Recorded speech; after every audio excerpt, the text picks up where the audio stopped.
नमस्कार, मी साक्षी आणि तुम्ही पाहताय कथार्थ.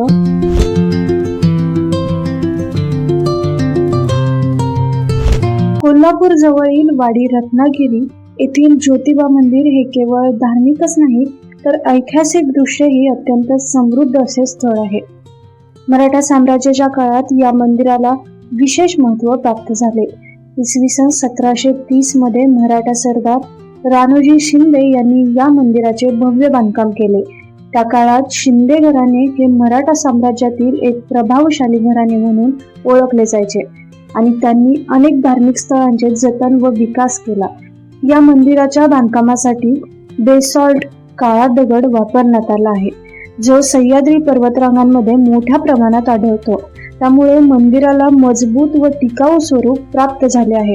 पुढे इसवी सन 1808 मध्ये दौलतराव शिंदे यांनी येथे केदारेश्वर मंदिराची उभारणी केली, ज्याचे वैशिष्ट्य म्हणजे ते खांबाशिवाय उभे आहे.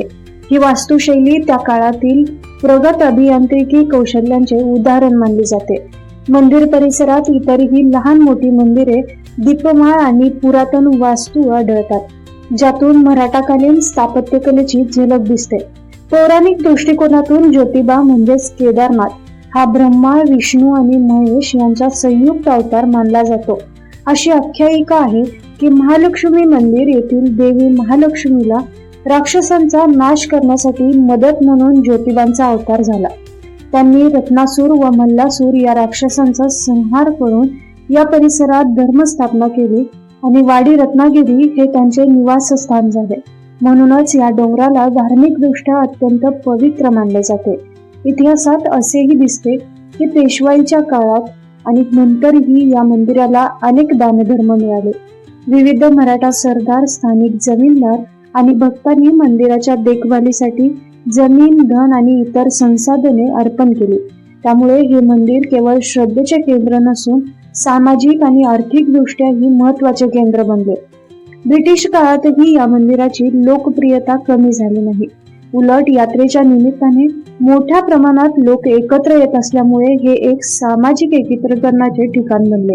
आजही चैत्र पौर्णिमेला होणारी ज्योतिबा यात्रा ही महाराष्ट्रातील सर्वात मोठ्या यात्रांपैकी एक मानली जाते, जिथे परंपरा, इतिहास आणि भक्ती यांचा अद्भुत संगम अनुभवायला मिळतो.